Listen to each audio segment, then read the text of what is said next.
मेरे प्रिय विद्यार्थियों नमस्कार।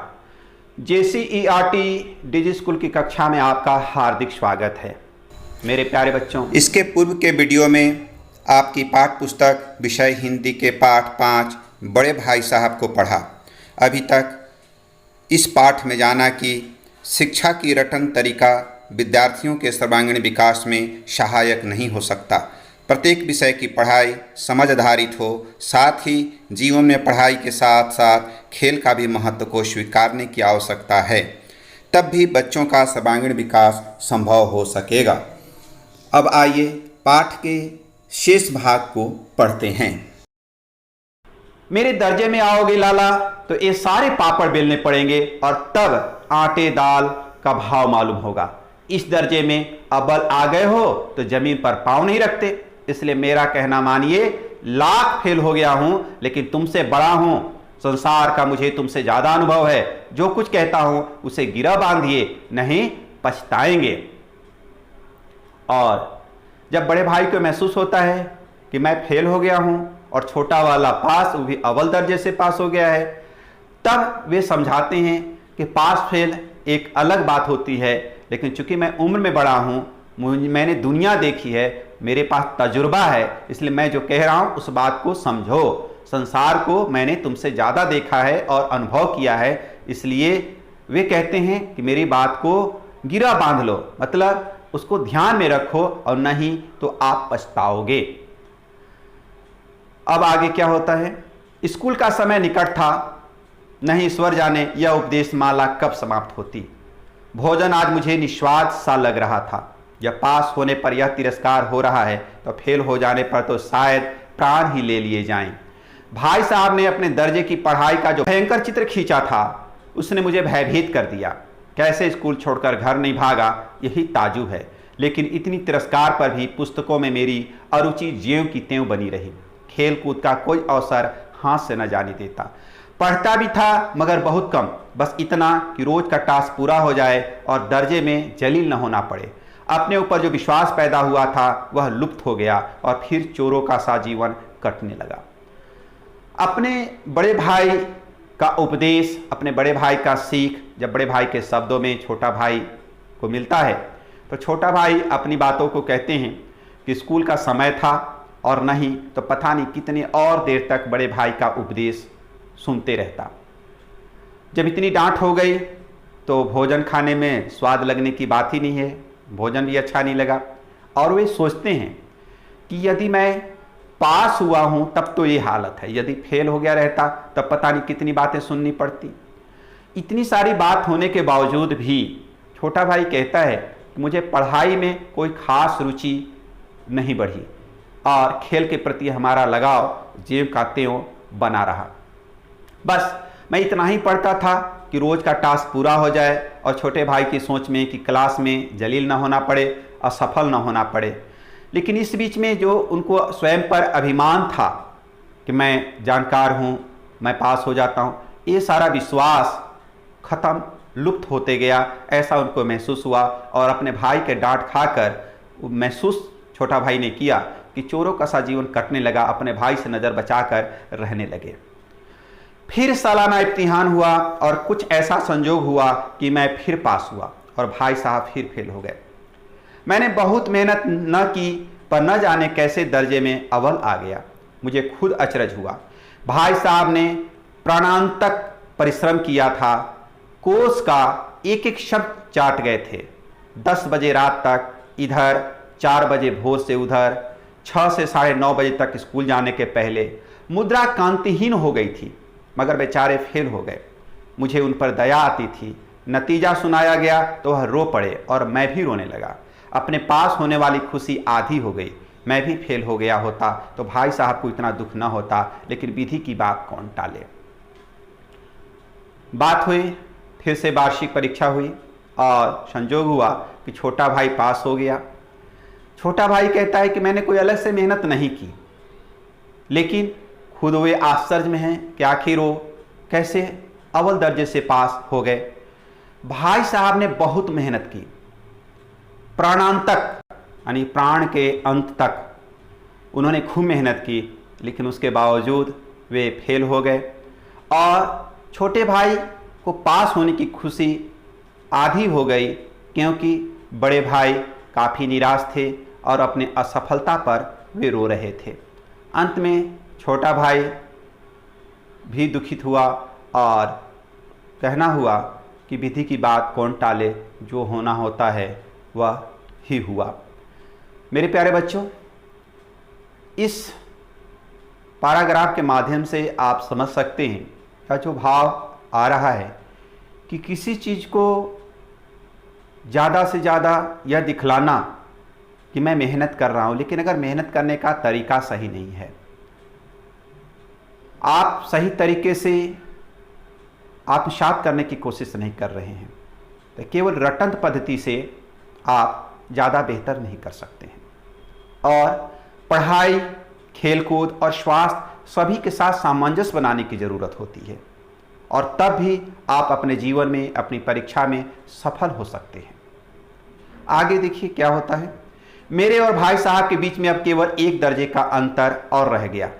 मेरे मन में एक कुटिल भावना उदय हुई कि कहीं भाई साहब 1 साल और फेल हो जाएं तो मैं उनके बराबर हो जाऊं, फिर वह किस आधार पर मेरी फजीहत कर सकेंगे। लेकिन मैंने इस कमीने विचार को दिल से बलपूर्वक निकाल डाला। आखिर वे मुझे मेरे हित के विचार से ही तो डांटते हैं। मुझे इस वक्त अप्रिय लगता है अवश्य, मगर यह शायद उनके उपदेशों का ही असर हो कि मैं दनादन पास होता जाता हूं और इतने अच्छे नंबरों से। छोटा भाई अपने भाव व्यक्त करता है कि जब बड़े भाई डांटते हैं तो बहुत बुरा लगता है, और दिल में भी आया कि अगर इस बार फिर से मैं पास हो जाऊं और मेरा भाई, बड़ा भाई फेल हो जाए तो हम दोनों बराबर हो जाएंगे, फिर मुझे बड़े भाई नहीं डांटेंगे।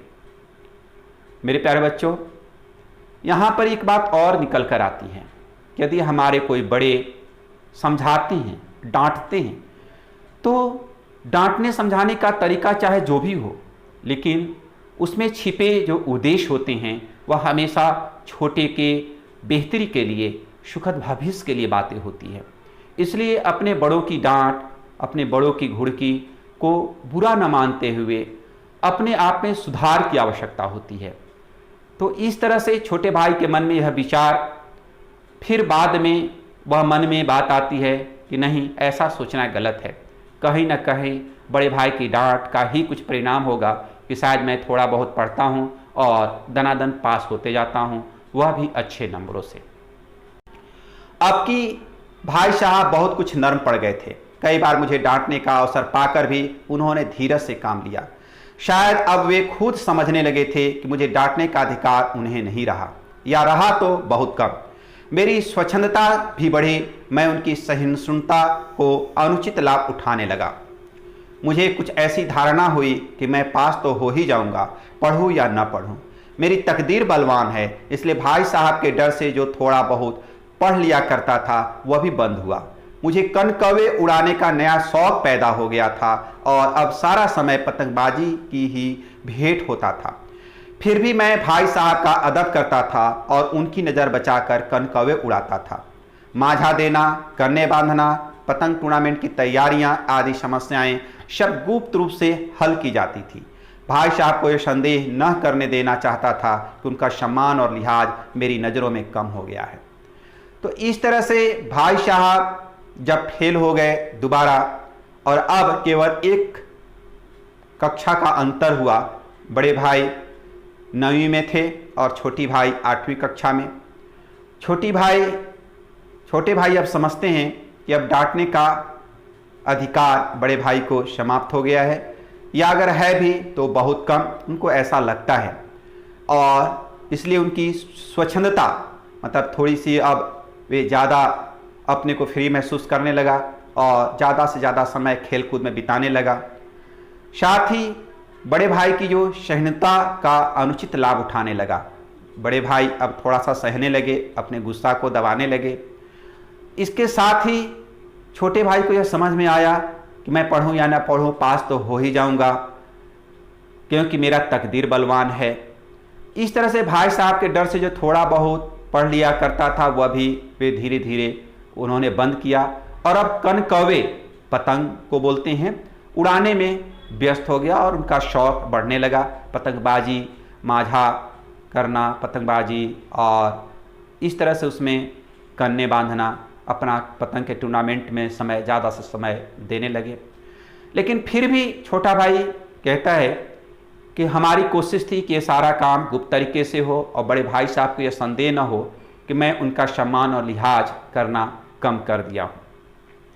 इस तरह से एक दिन संध्या समय हॉस्टल से दूर मैं एक कौवा लूटने बेतहाशा दौड़ा जा रहा था। मेरे प्यारे बच्चों, पतंग उड़ाने के क्रम में जब माझा रस्सी के द्वारा एक दूसरे के पतंग को काटते हैं तो आप सब बच्चे उस पतंग को लेने के लिए सभी ललायित होते हैं, जबकि वह पतंग बहुत छोटा होता है, छोटी राशि का होता है, लेकिन फिर भी एक आनंद होता है। आगे देखिए, आंखें आसमान की ओर थीं और मन उस आकाशगामी पथिक की ओर जो मंद गति से झूमता पतन की ओर चला जा रहा था, मानो कोई आत्मा स्वर्ग से निकलकर विरक्त मन से नए संस्कार ग्रहण करने जा रही हो। बालकों की एक पूरी सेना लगे और झड़दार बांस लिए उनका स्वागत करने को दौड़ी आ रही थी। किसी को अपने आगे पीछे की खबर न थी। सभी मानो उस पतंग के साथ ही आकाश में उड़ रहे थे, जहां सब कुछ समतल है, न मोटर कारें हैं, न ट्राम, न गाड़ियां। तो पतंग उड़ाए जा रहे थे और उसमें जब पतंग माझा रस्सी के द्वारा कटकर जब गिरने को था तो सारे बच्चे, कुछ बच्चे लगे लेकर, जो बांस की लंबी सी लकड़ी होती है, लगे लेकर, कुछ झाड़ी लेकर उस पतंग को पकड़ने के पीछे दौड़ रहे थे। और चूंकि वहाँ मैदान होता है, वहाँ किसी तरह का कोई सड़क, मोटर कारें या ट्राम या कोई गाड़ियाँ नहीं चल रही होती, सिर्फ बेतहाशा बिना जमीन में नीचे देखे हुए बेतहाशा दौड़कर पकड़ने को लोग ललायित थे। सहसा भाई साहब से मेरी मुठभेड़ हो गई, जो शायद बाजार से लौट रहे थे। उन्होंने वहीं मेरा हाथ पकड़ लिया और उग्र भाव से बोले, इन बाजारी लौंडों के साथ ढेले के कनकवे के लिए दौड़ते तुम्हें शर्म नहीं आती? तुम्हें इसका भी कुछ लिहाज नहीं कि अब नीची जमात में नहीं हो, बल्कि 8वीं जमात में आ गए हो और मुझे केवल एक दर्जा नीचे हो। आखिर आदमी को कुछ तो अपनी पोजीशन का ख्याल करना चाहिए। एक जमाना था कि लोग 8वीं दर्जा पास करके नायब तहसीलदार हो जाते थे। मैंने कितने ही मिडिलचियों को जानता हूं जो आज अव्वल दर्जे के डिप्टी मजिस्ट्रेट या सुप्रिंटेंडेंट हैं। कितने ही 8वीं जमात वाले हमारे लीडर और समाचार पत्रों के संपादक हैं। बड़े बड़े विद्वान उनकी मातहती में काम करते हैं और तुम उसी 8वीं दर्जे में आकर बाजारी लौंडों के साथ कन कौवे के लिए दौड़ रहे हो। मुझे तुम्हारी इस कम अकली पर दुख होता है। तुम जहीन हो, इसमें शक नहीं, लेकिन वह जेहन किस काम का जो हमारे आत्मगौरव की हत्या कर डाले। तुम अपने दिल में समझते होगे मैं भाई साहब से महज एक दर्जा नीचे हूं और अब उन्हें मुझको कुछ कहने का हक नहीं है, लेकिन यह तुम्हारी गलती है। मैं तुमसे 5 साल बड़ा हूं और चाहे तुम मेरी ही जमात में आ जाओ और परीक्षकों का यही हाल है तो निसंदेह अगले साल तुम मेरे समकक्ष हो जाओगे और शायद 1 साल बाद तुम मुझसे आगे निकल जाओ। लेकिन मुझ में और तुम में जो 5 साल का अंतर है उसे तुम क्या खुदा भी नहीं मिटा सकता। इस तरह से बड़े भाई ने जब देखा कि छोटा भाई गांव टोले के लड़कों के साथ उस कनकौवे यानी पतंग को लेने के लिए दौड़ रहा होता है, तो बड़े भाई उसको झिड़कते हैं और अपने आसपास के परिवेश के हिसाब से उसे कुछ अभद्र शब्द भी प्रयोग में करते हैं और समझाते हैं कि तुम 8वीं दर्जे में हो, तुमको मेहनत करने की ज़रूरत है, तुम्हें घमंड नहीं होना चाहिए। और यह भी अपना जो झेप है, अपने मन की बात है, वह भी समझाती हैं कि तुम यह न समझो कि तुम पास हो गए, मैं फेल हो गया और हो सकता है कि अगले वर्ष भी शायद मैं अपने कक्षा में ही रह जाऊं और तुम पास हो जाओ, और ऐसा ही रहा तो तुम अगले साल मुझसे आगे निकल जाओ और मैं फिर उसी क्लास में रह जाऊं। लेकिन उन्होंने कहा इसका मतलब यह नहीं कि तुम पास होते जा रहे हो इसलिए मेरी सीख की और मेरी नसीहतें की ज़रूरत नहीं है, क्योंकि मैं 5 साल उम्र में बड़ा हूं। और उन्होंने कहा कि ये जो अंतर है, ये जीवन का जो अनुभव का जो अंतर है, इसको खुदा भी यानी ईश्वर भी अंतर नहीं कर सकता है। इसलिए मेरी बातों को सुनो और मेरी नसीहत को ध्यान में रखो। मुझे दुनिया का और जिंदगी का जो तजर्बा है तुम उसकी बराबरी नहीं कर सकते, चाहे तुम MA, D.Phil और D.Lit ही क्यों ना हो जाओ।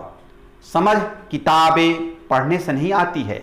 हमारी अम्मा ने कोई दर्जा पास नहीं किया और दादा भी शायद 5वीं जमात के आगे नहीं गए, लेकिन हम दोनों चाहें सारी दुनिया की विद्या पढ़ लें, अम्मा और दादा को हमें समझाने और सुधारने का अधिकार हमेशा रहेगा। केवल इसलिए नहीं कि वे हमारे जन्मदाता हैं, बल्कि इसलिए कि उन्हें दुनिया का सबसे ज़्यादा तजर्बा है और रहेगा। अमेरिका में किस तरह की राज व्यवस्था है और 8वें हेनरी ने कितने विवाह किए और आकाश में कितने नक्षत्र हैं, यह बातें चाहे उन्हें न मालूम हो, लेकिन हजारों ऐसी बातें हैं जिनका ज्ञान उन्हें हमसे और तुमसे ज़्यादा है। हमेशा हमारे बड़े के पास, बड़े भाई ने जो संदेश दिया, हमारे बड़े के पास कुछ इस तरह की सोच और समझ होती है जो निश्चय रूप से सही बात होती है। पढ़ाई और कक्षा पास होना एक अलग बात हो सकती है, लेकिन जीवन का अनुभव का भी एक सार्थक अर्थ होता है। और इसी क्रम में यह समझाने की कोशिश कर रहे हैं कि हमारे जो माता पिता हैं उनकी जो समझ है, उन्होंने बहुत बड़ी डिग्री जरूर नहीं ली है, लेकिन उनकी समझ और उनका जो अधिकार है कि हम बच्चों को आज भी नसीहत दें और समझाएं और हमें उनसे समझने की ज़रूरत है। यही बात अपने छोटे भाई को वह समझाते हैं। आगे कहते हैं, देव न करे आज मैं बीमार हो जाऊं तो तुम्हारे हाथ पांव फूल जाएंगे। दादा को ताप देने के सिवा तुम्हें और कुछ न सूझेगा, लेकिन तुम्हारी जगह पर दादा हो तो किसी को तार न दें, न घबराएं, न बदहवास हों। पहले खुद मर्ज पहचान कर इलाज करेंगे, उसमें सफल ना हुए तो किसी डॉक्टर को बुलाएंगे। बीमारी तो खैर बड़ी चीज़ है, हम तुम तो इतना भी नहीं जानते कि महीने भर का खर्च महीने भर कैसे चले। जो कुछ दादा भेजते हैं उसे हम 20-22 तक खर्च कर डालते हैं और पैसे पैसे को मोहताज हो जाते हैं। नाश्ता बंद हो जाता है, धोबी और नाई से मुंह चुराने लगते हैं, लेकिन जितना आज हम और तुम खर्च कर रहे हैं उसके आधे से दादा ने अपनी उम्र का बड़ा भाग इज्जत और नेकनामी के साथ निभाया है और एक कुटुंब का पालन किया है जिसमें सब मिलाकर 9 आदमी थे। अपने हेडमास्टर साहब ही को देखो, एमए हैं कि नहीं, और यहाँ के एमए नहीं ऑक्सफोर्ड के 1000 रुपये पाते हैं, लेकिन उनके घर इंतजाम कौन करता है? उनकी बूढ़ी माँ। हेडमास्टर साहब की डिग्री यहाँ बेकार हो गई। पहले खुद घर का इंतजाम करते थे, खर्च पूरा न पड़ता था, कर्जदार रहते थे। जब से उनकी माताजी ने प्रबंध अपने हाथ में लिया है, जैसे घर में लक्ष्मी आ गई है। तो भाईजान यह गरुड़ दिल से निकाल डालो। तुम मेरे समीप आ गए हो और अब स्वतंत्र हो। मेरे देखते हुए बेराह नहीं चल पाओगे। अगर तुम यूं न मानोगे तो मैं थप्पड़ मारूंगा। यानी थप्पड़ दिखाकर कहते हैं कि मैं इसका प्रयोग भी कर सकता हूं। मैं जानता हूं तुम्हें मेरी बात जहर लग रही है। और इस तरह से बड़े भाई अपने माता पिता, अपने शिक्षक का उदाहरण प्रस्तुत करते हैं और बतलाना चाहते हैं कि कक्षा की पढ़ाई एक अलग तथ्य होता है, लेकिन साथ में साथ जीवन का अनुभव, समझदारी एक अलग चीज़ होती है। और इसके लिए आवश्यक होता है कि नियमित और संयमित रूप से स्वयं को अध्ययन करना और अनुभव महसूस करना। इस तरह की सारी बातें कहने के साथ ही अंत में यह भी कहते हैं कि अगर आप नहीं मानोगे तो मैं थप्पड़ भी मारूंगा, क्योंकि मैं तुमसे बड़ा हूं और मेरे रहते तुम बेराह नहीं चल सकते हो। तुमको एक अच्छा व्यक्ति बनना है। और अंत में कहते हैं यह सारी बातें तुम्हें बुरा महसूस हो रहा होगा, जहर भी लग रही होगी, लेकिन उसके बावजूद भी तुमको यह सुनना है और अपने आप को एक संयमित और अनुशासित जीवन में रखना है। मैं उनकी इस नई युक्ति से नतमस्तक हो गया। मुझे आज सचमुच अपनी लघुता का अनुभव हुआ और भाई साहब के प्रति मेरे मन में श्रद्धा उत्पन्न हुई। मैंने सजल आंखों से कहा, हरगिज नहीं, आप जो कुछ फरमा रहे हैं वह बिल्कुल सच है और आपको कहने का अधिकार है। अंत में छोटा भाई स्वीकार करता है और इतनी सारी उपदेश और नसीहत और उदाहरण सुनने के बाद उसको भी महसूस होता है कि बड़ों का अनुभव का एक अलग महत्व है। और इसी कारण से अपने भाई की नसीहत को लेकर छोटे भाई के मन में श्रद्धा महसूस होता है और वह स्वीकार करता है कि नहीं, आप जो फरमा रहे हैं, आप जो कह रहे हैं वह बिल्कुल सही है और मैं उस चीज़ को समझता हूँ। और इन सारी बातों के बाद छोटे भाई को अपनी छोटेपन का भाव महसूस होता है। और इस तरह से फिर आगे देखिए क्या होता है। भाई साहब ने मुझे गले लगा दिया और बोले, कनकौवे उड़ाने को मना नहीं करता, मेरा जी भी ललचता है, लेकिन क्या करूं, खुद बेराह चलूं तो तुम्हारी रक्षा कैसे करूं, यह कर्तव्य भी तो मेरे सिर पर है। इस 2 पंक्ति में मेरे प्यारे बच्चों यह कहा गया कि व्यक्ति के मन में एक अच्छा बनने के चक्कर में, अच्छा दिखाने के चक्कर में आपके हृदय में जो बातें होती है स्वाभाविक रूप से उसको आप बाहर नहीं आने देते हैं।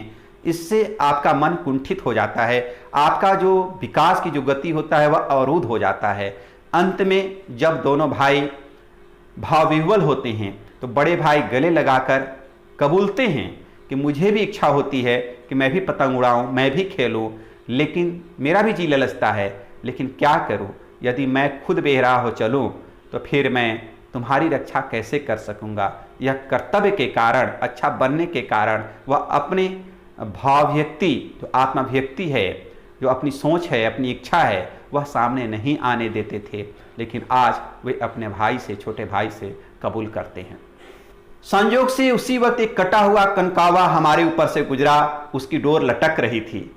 लड़कों का एक गोल पीछे पीछे दौड़ा चला आता था। भाई साहब लंबे हैं ही, उछलकर उसकी डोर पकड़ ले और बेतहाशा हॉस्टल की तरफ दौड़े। मैं पीछे पीछे दौड़ रहा था।